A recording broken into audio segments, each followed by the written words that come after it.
Hello and welcome. I am Scarpalock, and this is City of Heroes. We are with our level 16 brute energy melee willpower Liberty Lass, and we're on a story arc for Montague Castanella, and we have a mission which is to go to Steel Canyon and gather intelligence. But before we do that, I did want to mention something here. You can see the little blue bar. Um, we have Patrol XP. And so Patrol XP was something that was, I think, copied from something like maybe World of Warcraft. I don't know if World of Warcraft invented it or if Quest 2 or somebody else did first. But there was a mechanic in a number of fantasy games called Rest XP, where if you logged out in a safe place, like in a tavern or an inn, or if you had uh, player housing in your home, there was this, for the time you were logged out, there was this sort of built up bonus, and you would have a certain number of XP that for that amount of XP you'd get like double XP or whatever. So for the first, I guess, 1189 patrol XP we get, we'll actually get 2200 and 2378 or something like that, because you get extra XP for the rest that you have. And this was to encourage players in those MMOs to go to a safe place to log out and not log out in the middle of a dungeon or something like that. And it was also to help people who, the idea was people who were like weekend warriors or people who didn't play the game that much, were at a little bit of a disadvantage because, they had real life and they're working all day and they can't do anything with their character. And so the idea was if you have to spend a lot of time away from the game, you could, when you log in, proportionate to how long you had been out of game, they would give you bonus XP to help you level up faster. And so I think that's kind of the way Patrol XP came about in City of Heroes. That was turned into Patrol XP, and I'm not sure exactly where you get it. I think if you're not in the super base, I'm not really sure. If anybody remembers, let me know. But it's Patrol XP. So I think the way it worked is if you logged out in specific places like City Hall or a bank or the police station, you got a day job, which gave you bonuses for a period of time proportional to how long you stayed logged out. Oh man. Let me finish this and then I'll talk about this mission.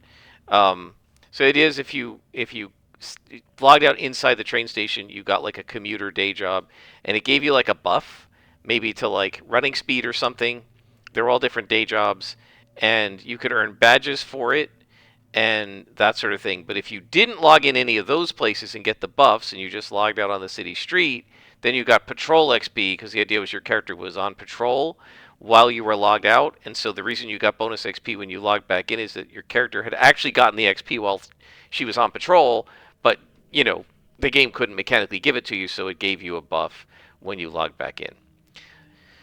Anyway, that's kind of how Patrol XP works. Now let's take a look at this mission. So this is one I tend to dislike. I don't have any way to do taunts here. There is a taunt power, but I didn't get it yet.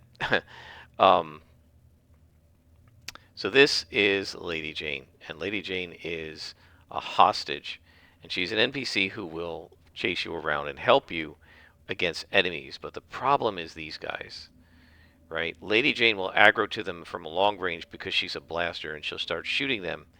And what these guys like to do is when they get really low on hit points, they like to zoom away and they dematerialize, but they don't actually leave the map.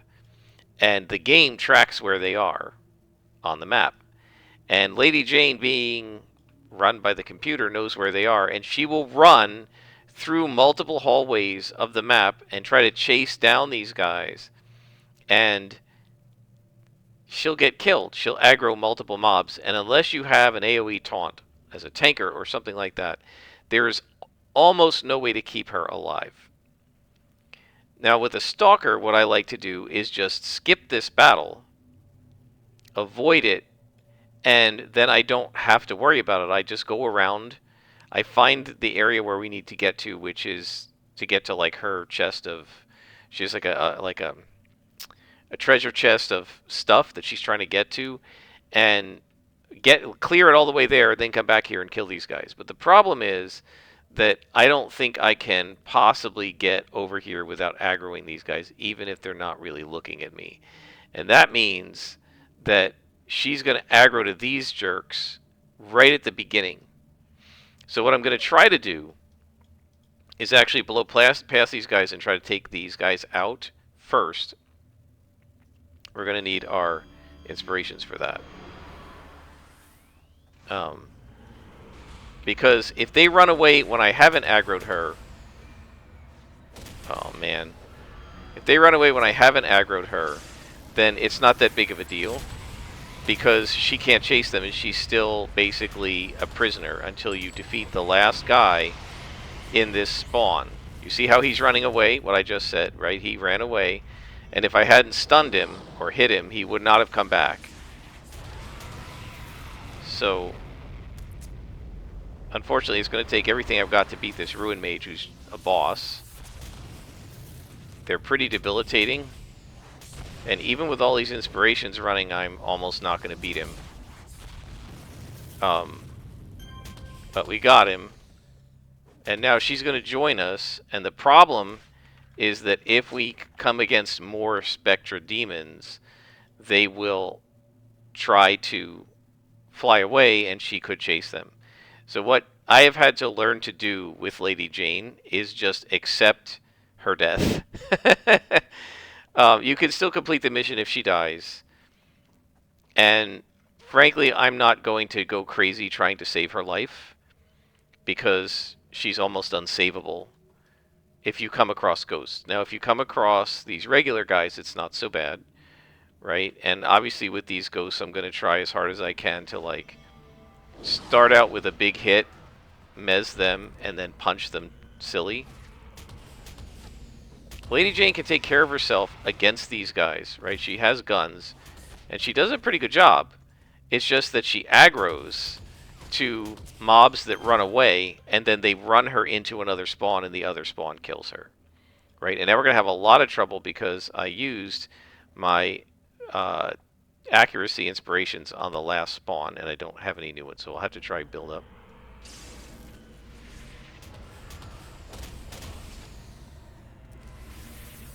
We just have to hope that we can...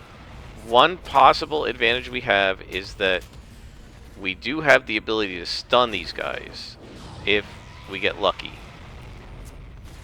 And stunning them will prevent them from running away, right? However, they do sometimes, when they get dizzy, they do sometimes actually zoom around the map anyway. So, and there's no real way to know which route... Is this an ambush? There's no real way to know which route is going to take you to the final room. These might be dead ends, or just... I can't possibly know. There's no way to memorize these maps. And I think even if you could, even if I were capable of it, which I'm not, I would not remember them, right? And even... I'm sorry, even if I could remember them, which I can't, I don't know that it matters, because I think that they... I think that there's a set of 3 or 4 or 5 possible maps it could be. So, yeah, unfortunately, I have no way to taunt them. There's no taunt field on a brute the way there is on a tanker. And I don't know if it's 6 of one, half a dozen of the other to wait 15 or 12 seconds or whatever to get build up to go again, but I'm losing fury. So, we'll do the best we can. Try to increase the damage. And this is all just... This is something I don't like, right? All of what I'm doing here is highly inefficient from the perspective of me doing damage to and defeating enemies. And it's all designed to try and stop her from getting killed by being stupid, right? And it annoys me that I have to, like, basically be almost dumb Because if I'm smart, the NPC's stupidity will get it killed. And I have to save the NPC from its own stupidity. I don't mind protecting NPCs, but I really hate it when they're utterly suicidal. Right, and I've got to, like, desperately try to prevent him from running. You see, and she's going to follow right after him. Now, he didn't go very far yet, and I was able to get him as he ran back from me, because he's as stupid as she is. But if he had gone this way, he would have dragged her right into this spawn, and there would have been no saving her.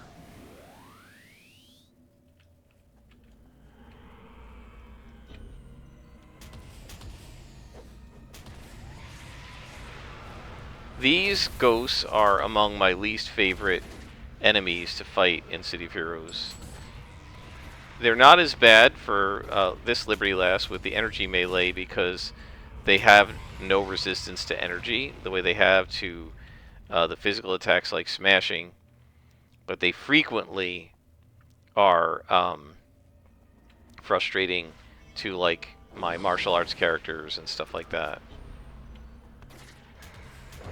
You can see there's a boss over here, a lieutenant or something. You have to be careful with that. And right now I'm saving my inspirations and my build-up for that fight at this point, because that's the smart thing to do. And we're getting ambushed again. So I guess I have to use the build-up.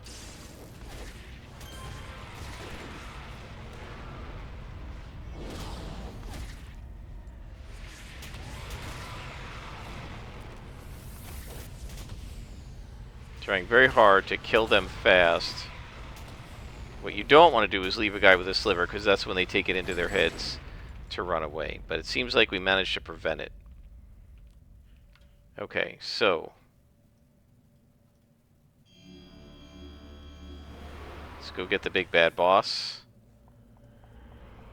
Oh, there's another lieutenant over there, but we got to get rid of this guy first. And at this point, it doesn't matter if Lady Jane runs around because this is the ending room. So, yeah, so she can hold that guy off while we take care of this guy. You see how he's running away, and then he vanishes. But since she aggroed to the other guy, he got away, but she didn't chase him because she hadn't aggroed him. And we have completed the mission. So we'll wait for the demon to come back. They always do. Finish him up. And we've completed the mission.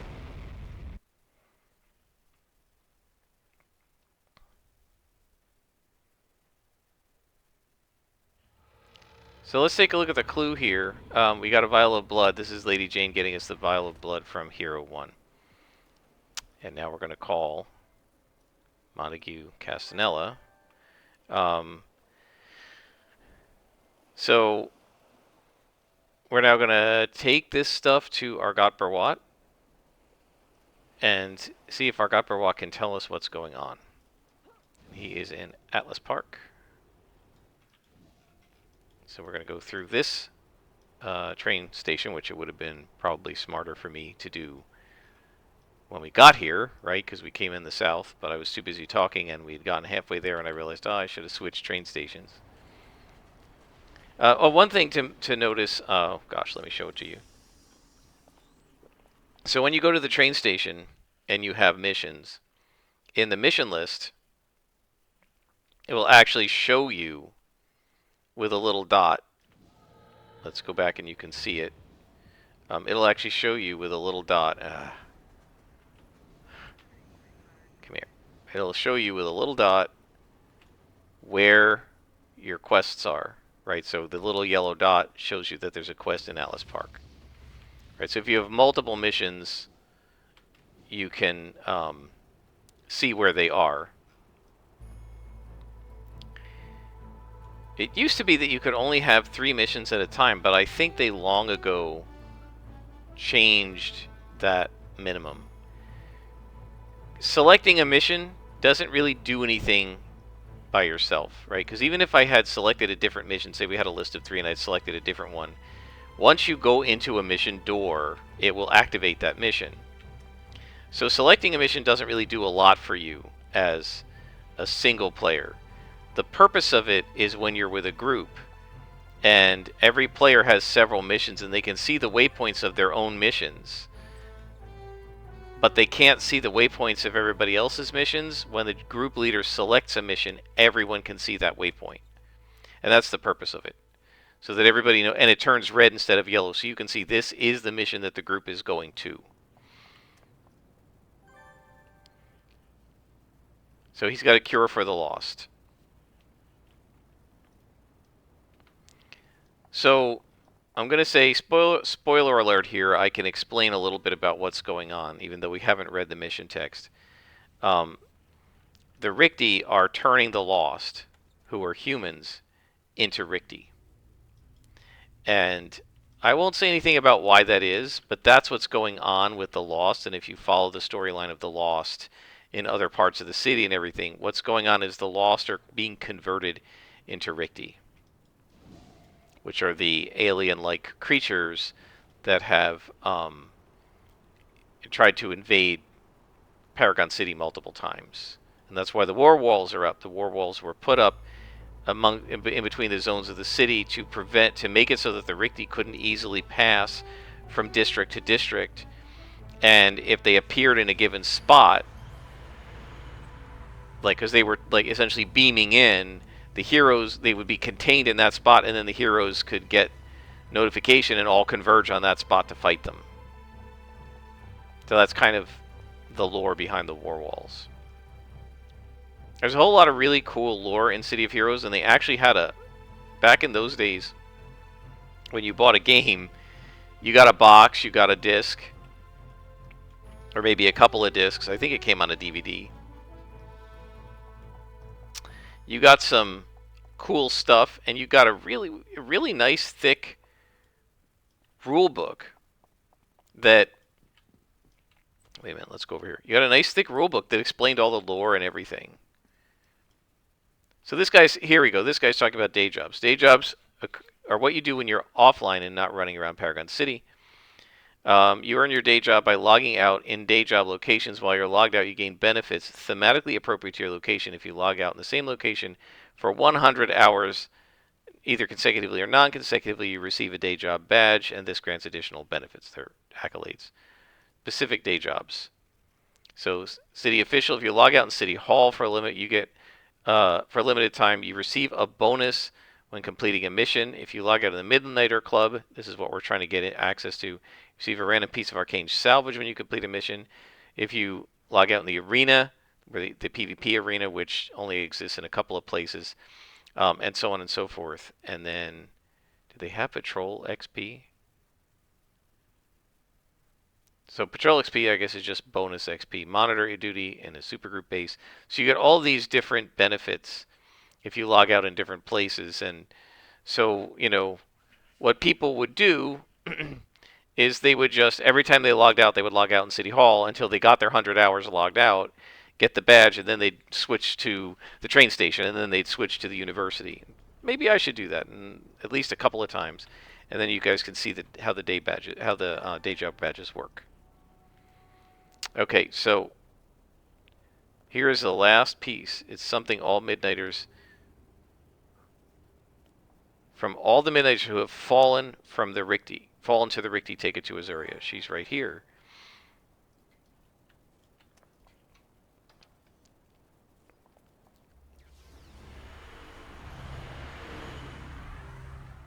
Oh, and while we're here, I think there is a badge in one of these spots. Let me see if I can find it. Is it over here? Is there one over here? No, I think it's in the other one. Yeah. Here. There it is. So there's another badge. So you're looking for that. It's at the back end of data. So, Magi. Here is Azuria. It's a great pleasure for me to help you. Rikti on our side, trying to cure the lost. Not long ago, this would have seemed impossible. Take this wand. It is a combination of Rikti technology, magic, and the blood of a hero. It takes elements from another continent, another world, and another plane of existence. And so now we're going to contact Montague. And he says, let's put an end to suffering.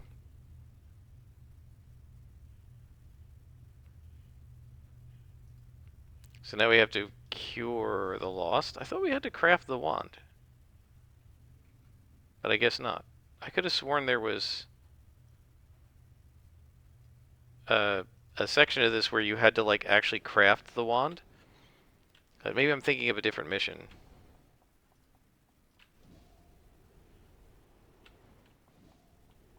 So let's head out. It is nice to see a lot of life in Paragon City. I'm so used to playing on Rebirth, you almost never see anybody there. It's obviously a much less crowded server. I don't know what the numbers are now. I know at one point in the 2019-2020 era, there were tens of thousands of people playing on the various Homecoming servers, and the last I heard, there were only about 400 or 500 people total that played on Rebirth in a given week, certainly not concurrently. Alright, so now we're going to go to the Lost and cure them. So the first place I'm going to try is just Southern Kings Row. There's a spot right along the baseline of the map here. It's called Industrial Avenue, where you get a lot of Lost, and if I can't get them there, we'll head over to Skyway City, which is right next to it. And so the reason there are Lost in this region is because they're bleeding over here from Skyway City. Right, there's a whole bunch of them in the Land of the Lost over here, and if you look at where this is in Skyway City, this is right on the border of the Land of the Lost. And so some of them are coming over to this area from there.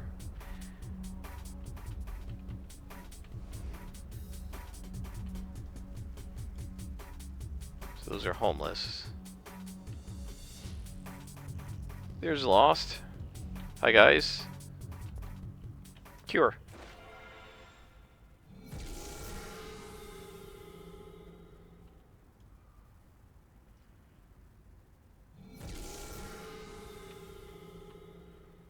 So we're turning these into normal people.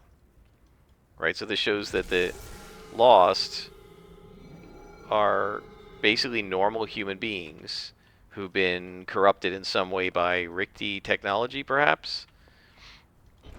I'm being a little coy about it because, you know, it is spoilers for stuff about the Rikti.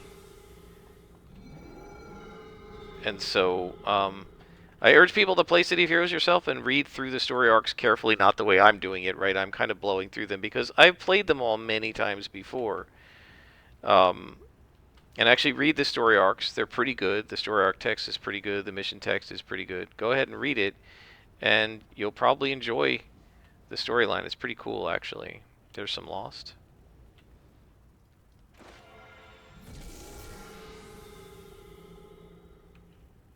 It's interesting. Usually, the Lost and the Skulls aggro to these citizens and try to attack them. But they're not doing that this time. It might be...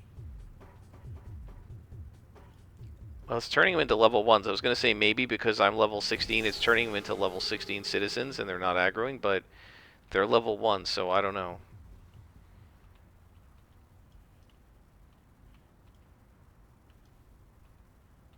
There's definitely like a gang war going on between the Lost and the Skulls in this area.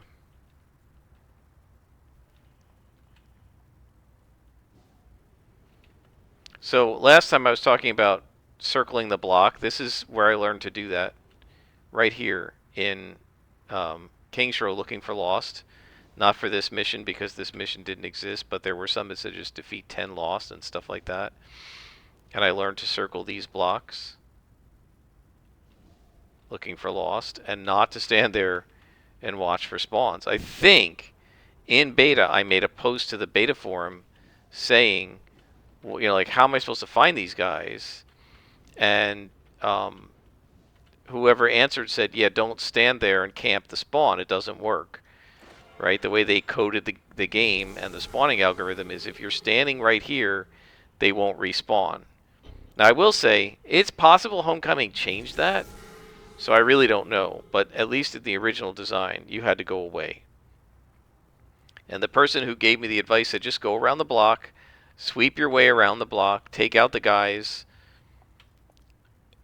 as you go around the block, take out the different guys, and when you come back around after fighting people and stuff, and it's been, you know, however long, 2 or 3 minutes, they will have respawned as long as nobody else has come behind you and stood there. Now, of course, when it's really crowded, that might happen, but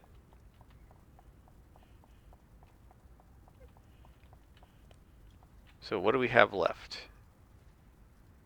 8 to go. There's a new hero. Level 11, Cutting Blade. Scrapper, go for you. Go for it. Best archetype in the game. Although I do really like brutes.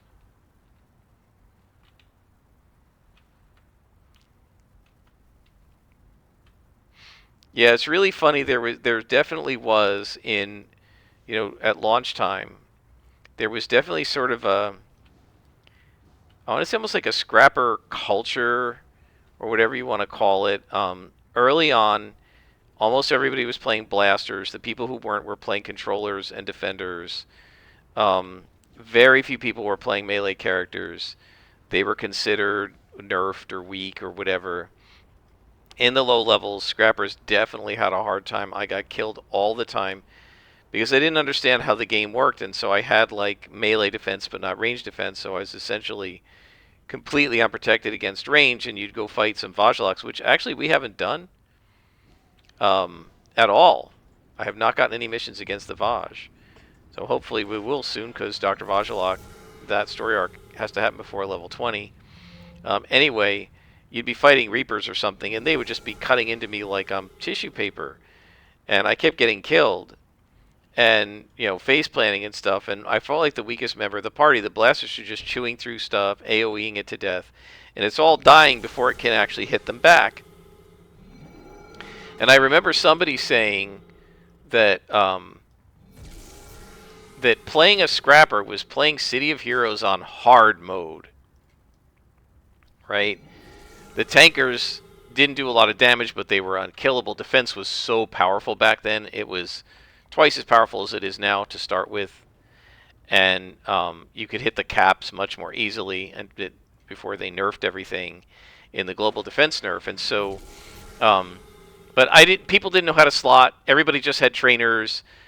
There actually were people who slotted trainers all the way up to like the 20s because they didn't know what dual origin enhancements were, or anything about the dual origin enhancement shops and stuff like that.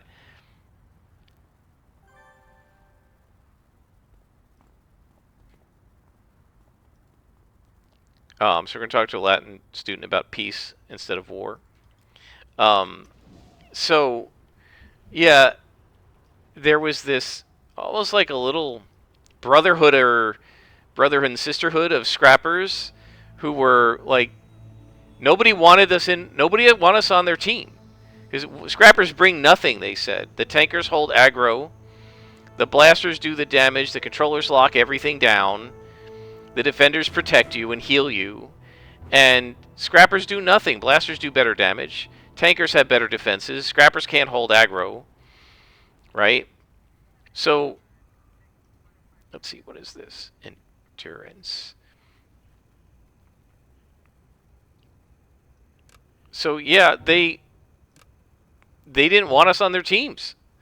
And a lot of scrappers were stuck soloing, and there was a whole thing where there were a bunch of scrappers who, at one point, like, they went on the forums and like, post your server, and when you play, and we'll, like, they were forming scrapper teams and going out together because nobody would put scrappers on teams. This is just the very first several weeks of the game being live, and so yeah, it was this sort of thing where if you were a there weren't many scrappers. Right, I remember when they did a census of the server, it was like almost 50% of the servers were blasters. That's why they called it City of Blasters, derogatorily. And then it was like tankers, because everybody wanted to hold aggro, and then defenders, and then there weren't that many controllers, but the fewest were scrappers. This was way at the beginning. So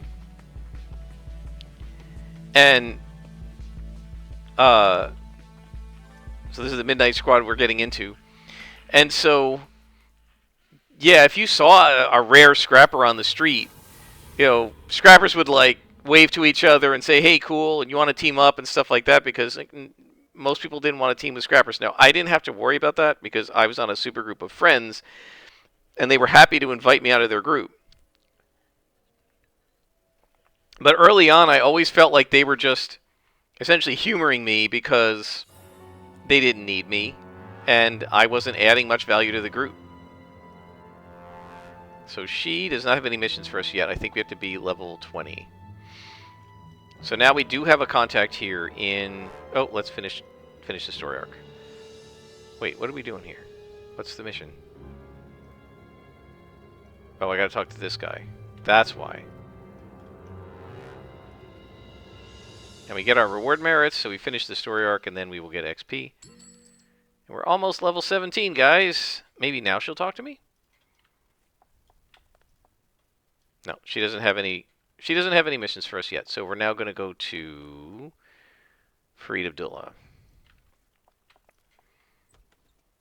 Now, one thing I have to see is, I don't know if he's a level up to level 15 or post level 15 contact. So let's talk to our contacts. Oh, and this lets you get to Ouroboros, but we're not going to go in there yet because we haven't figured that out from our story arc. Yeah, we haven't done the story arc for that yet. So Chauge, I know he's a pretty cool contact. Do we have, let's see, let's talk to our inactive one. So there's Mercedes. She'll become active at some point.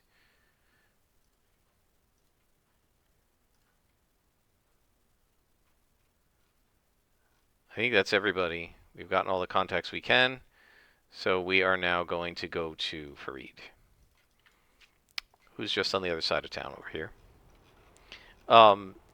So yeah, I mean, my super group kind of humored me by letting me on. They like their groups. They didn't, I teamed with them. They didn't care. They were perfectly happy to have me on the team.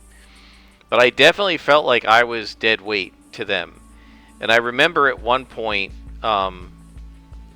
I kept face planting in missions, and then we went to Boomtown to do some just street sweeping.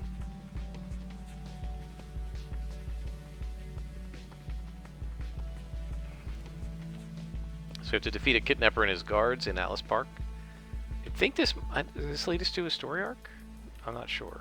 And we were in Boomtown, and I would like target a single mob. I'd go in, I'd start working on it. By the time I defeated it, everything else is dead. From like there were two or three blasters AoEing things to death. The defender had buffed everybody, so there was like nobody was getting attacked. There were no tanker. The controller locked everything down with flash. It was an illusion controller, and he would just fly in and flash everybody. The defender would AoE buff everybody, and like stand in the middle, and then the blasters would just go blam blam blam blam blam and wipe everything out. And meanwhile I just about beat up one Clockwork, and I was like, this is crazy, right? And so I did an experiment. They were just diving into spawns, wiping them out, going to the next spawn, wiping it out, and I mean they were doing this like a spawn a minute, just super fast. I couldn't keep up. And after like say 5 spawns, I defeated maybe 5 individuals, and as a group, we defeated like 150. Right? I was doing nothing. And so I did an experiment with my martial arts super reflex scrapper. I stood back and did nothing. They all went in, and I just stood back by the defender, behind the defender. Like I stayed like a little bit out of sight. I knew they're all looking up ahead, right? So let me show you what I mean. Let me finish here and I'll show you what I mean. I don't need that. So, let's say we're in Boomtown, right?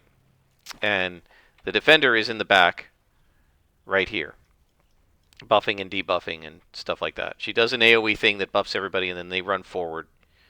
So she's here. The controller flies in, flashes everybody, comes back, and then does some ranged pickoffs and some individual mez. And then the blasters are all in here doing AoEs, right?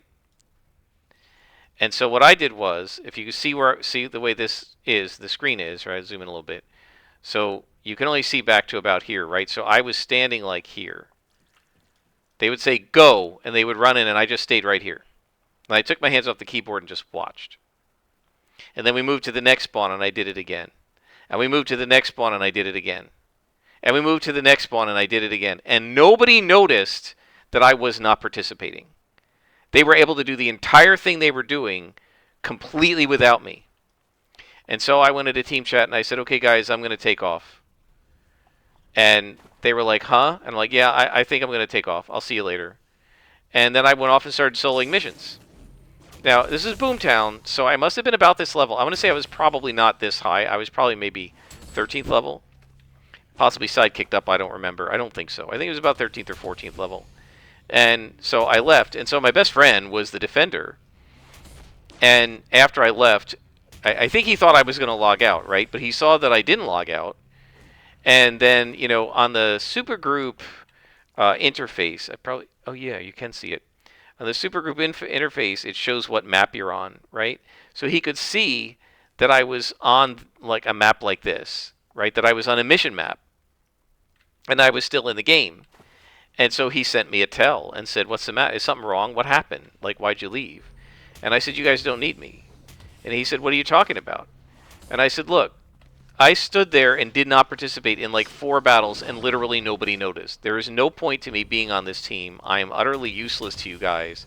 I can't keep up with the damage you're putting out. It's just not worth it.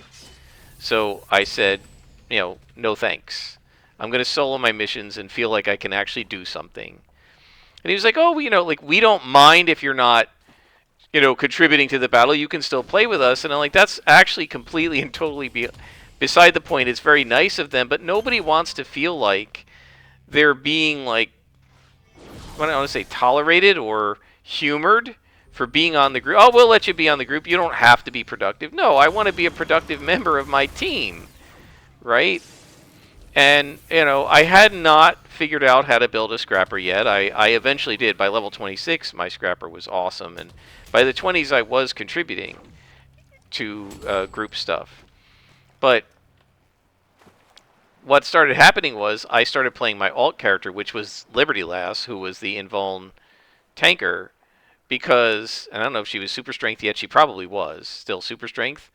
But I started doing the invuln tanker because that actually felt like I could contribute. I could just jump into a group of mobs and taunt and hold aggro, and I felt like I was at least doing something, although I wasn't doing any damage. And so I started playing her a little bit more.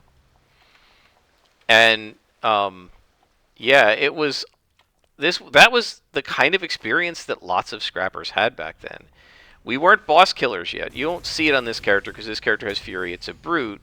And they had already, with City of Heroes, decided to do things that would make the archetypes have special, unique powers, special, unique features to their archetypes.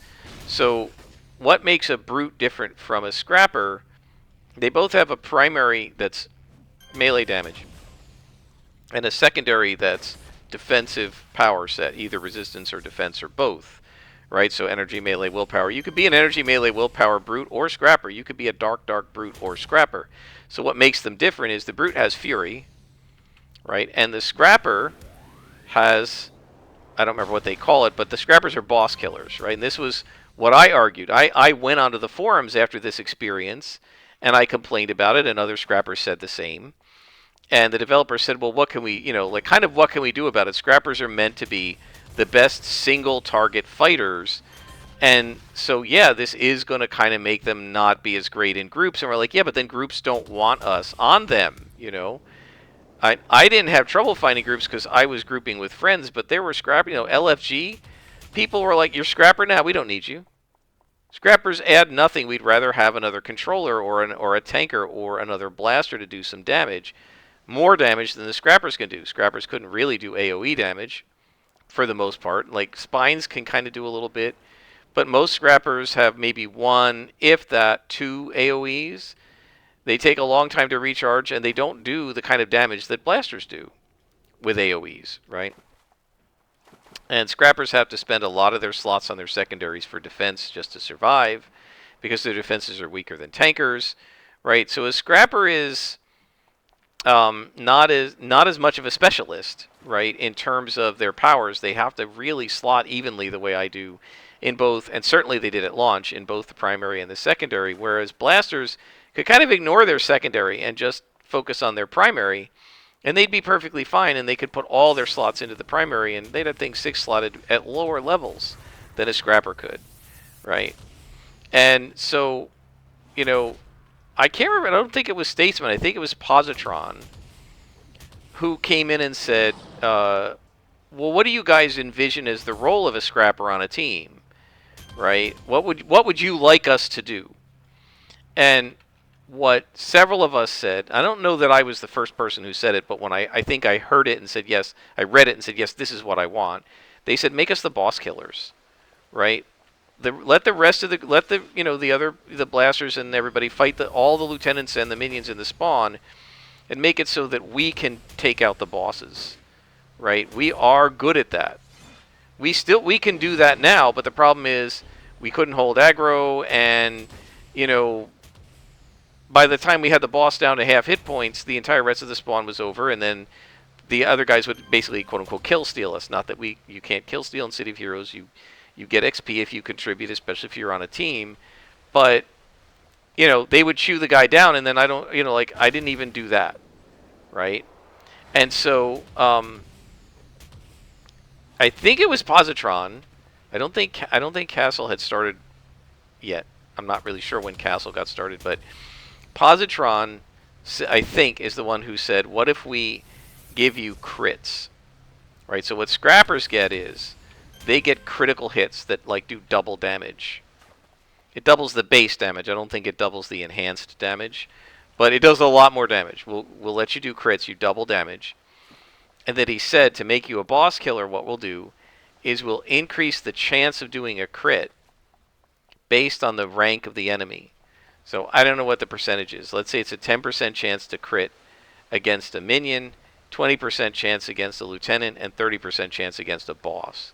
So now the scrappers have enough defense to stand in there against the boss, and they can do the damage to really take the boss out. And the scrappers loved it, and they put it into the game, and we became kind of the boss killers. But even before they did that, we had that ability. It's just that the blasters and the controllers didn't really need us to do that because they could take the bosses out too in the low levels, right? But as I've said, what happens is once you get into the 20s, the enemies start getting a Mez component in many of their attacks, and in those days the blasters had absolutely no defense against Mez. And as somebody pointed out, I think I was playing a blaster in Iron Man mode or something, and I was surprised that I wasn't getting my butt kicked from the Mezes. And somebody said, well, the blasters, their powers don't automatically completely turn off anymore with Mez. The Mez just sort of suppresses your toggles. It used to be when you got Mez, the toggles turned off. And they didn't recharge quite this fast. And so you would have to re-engage all your toggles. And players hated doing that because it takes time. And while you're doing that, you're getting pounded. And you might get Mezzed again. Right, so now what happens is, if I get Mez through my Mez defense, which right now is 6.4, so it's gone up from 5.9 or whatever it started. If somebody does a 7 magnitude Mez to me and Mezes me, it will suppress these, but it won't turn them off. And as soon as the Mez wears off, they'll re-engage. They start working again. And so we'll just do a little extra damage here. I don't think we need any more than that against the yellow boss. Right, these guys have really nasty Mez, but they can't Mez me.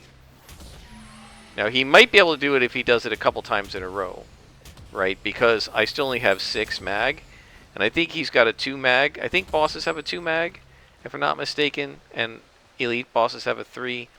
But he threw probably two 2 mag holds on me. It got the mag up to 4. But it didn't get it up to 6, and by the time he would have thrown a 3rd one on me, the first one would have worn off. But if he had thrown 3 on me, or if there'd been a second boss trying to lay them on me as well, and it had exceeded the 6, these powers would not have turned off, but they would have stopped helping me for the duration of the hold. right? And then as soon as the whole duration is over, the powers start helping you again. Now there's a police officer over here, right? Yeah, here we go.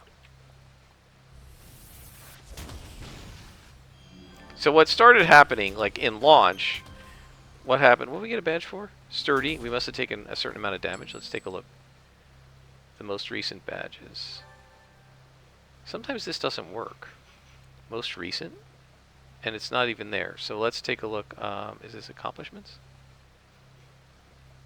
Accolades? Achievement? Marauder, you've inflicted 100,000. I don't know where Sturdy is. They should have like a badge search.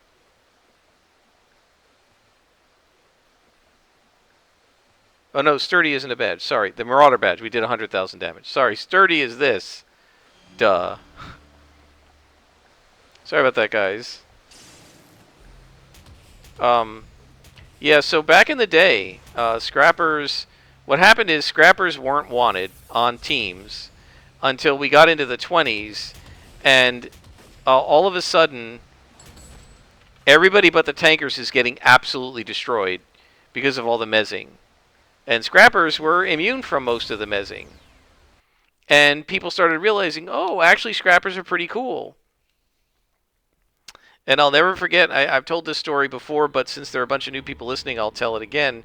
Fiend Hunter, who was the other Scrapper, and he was Spines Regen, and my character was MASR, Martial Arts Super Reflex. The two of us were on a group. We were doing a warehouse with 6 other people from our super group. And the other people were, I think, a Defender, a Controller, and 4 Blasters. And then me and Fiend Hunter, who were Scrappers. And there were these huge, it was an 8-man mission. There were these huge spawns. We were all about the same level, I think. And if not, there were sidekicks. But I actually think this was like the main super group, and we were all like, I think in the late 20s, like 27th level-ish. And we're in this warehouse, and I had finally realized just how awesome and powerful Scrappers are. And so there's a fork, and there were, and sort of a fork, so the map kind of went left and right, and then this way, and then rejoined. So we knew the map, and there was going to be a big spawn over here for a group of 8, and a big spawn over here for a group of 8. Now, a group of 6 can take out an 8-man spawn, not too much of a problem. A group of 2 usually couldn't. And I don't know what happened where those guys were talking about how uber they were or whatever, and I said, I bet Fiend Hunter and I can take out one spawn faster than you guys take out the other. And they're like, are you guys sure? Like, this is an 8-man spawn. Like, yeah. Fiend Hunter and I are like, yeah, no problem.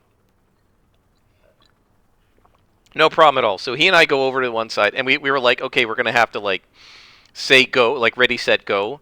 And so we said, let's prepare. So, like, we went over to our side, and it was on the right side. I still remember this. And they went over to the left side, and we're watching all their arrows get over on the map, and they were talking in team chat. And I said to Fiend, in local, I said, we kind of clicked on them, and there were 2 bosses and a bunch of lieutenants. I said, how do you want to do this? He said, you take the 2 bosses, I'll take everybody else, because I have the AoEs. I'm like, no problem. So I said, I'm going to take the left boss first. I targeted him. Fiend's like, that's fine. I'll ignore the right boss, and I'll just take everybody else. And so I think, in fact, I said, I'm going to kick the right boss, get him aggroed to me, kick the left boss, and then, like, I'll just fight them both. And so I super jumped, combat jumped right into the middle of the spawn and just started pounding. And Fiend starts attacking. And I wasn't paying attention to, over here, the group thing where you could see everybody's health bars. Yeah, all their health bars just went straight down to red. And so I was like, I'm in the middle. I think I took it down one boss. I started on the other, and I heard Fiend. I saw Fiend type bleep, an expletive, and I looked up, and I'm like, oh, crap. So I typed to him, go help them. I got this. He left. I finished up our spawn, basically soloed it. He went. They were all dead, and he went and took their spawn out. And then they all had to go to the hospital. I think we each had like 1 res pill. There are these little pills that where you can res, but we didn't have enough. And they were like, how the heck did you guys, we basically each soloed an 8-man spawn. They're like, how the heck did you guys do that? And our answer was, we're Scrappers. Yeah, we can take this stuff. They never again said scrappers are weak. All right, let's train up to the next level.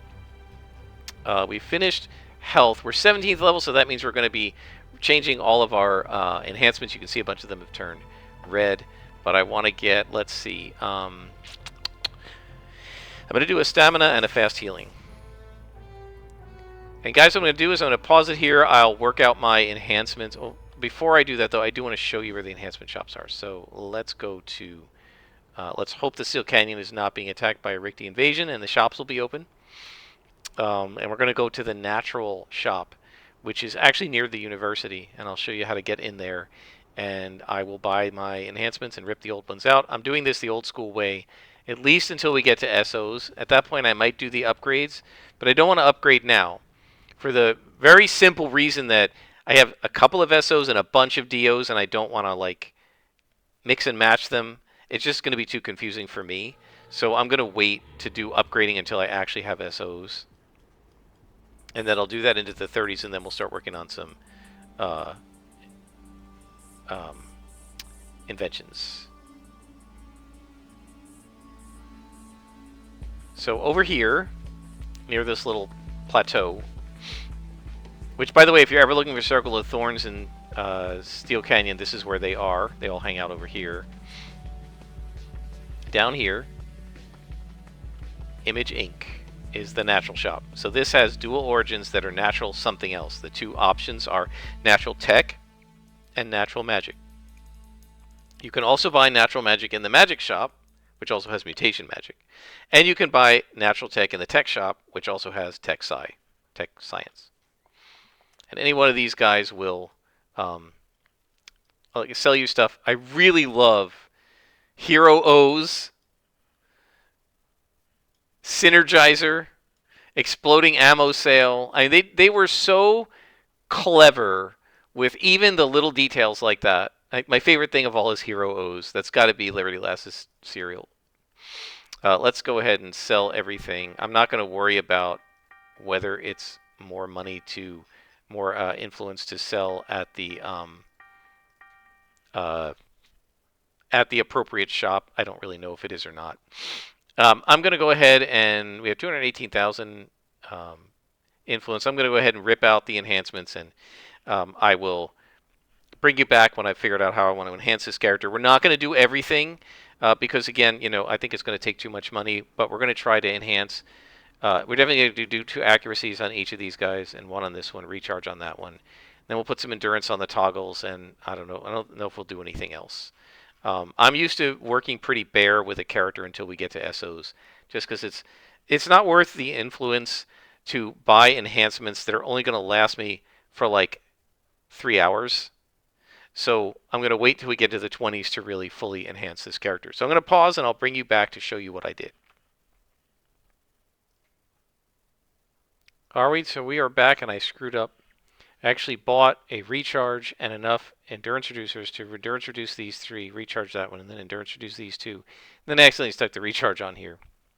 So I had to sell one of the endurance reducers and buy another recharge. So it's actually a little bit off, but if you look at our influence, we had 200 and something thousand. We now have 100 and something. So it costs about 100,000 to just do this, which is leaving everything else bare.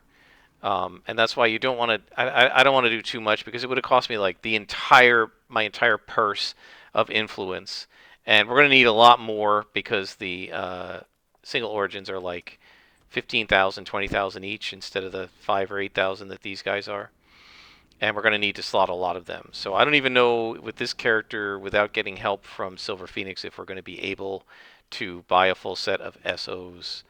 We'll just have to see what happens. But I think we're going to stop here, guys. I hope you have enjoyed.